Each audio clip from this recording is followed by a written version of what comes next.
Enable the Annotate tool and set placement to surface, so you can draw on other objects. Then draw your design.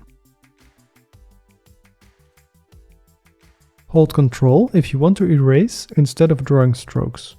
Alternatively, you can hold D to draw annotation strokes with the left mouse button and erase by holding D and using the right mouse button.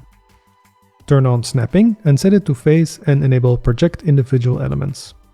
Add any mesh primitive and merge it to one vertex, then extrude that vertex to create an edge.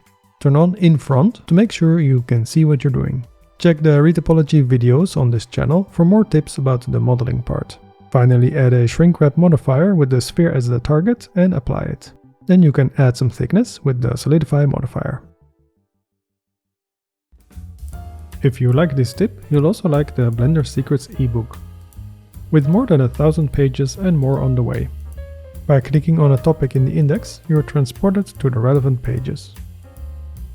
And clicking on the link at the bottom of the page takes you back to the index of 400 plus topics. To see the corresponding video on a topic, simply click on the topic title. Updates are always free for customers both on Gumroad and Blender Market.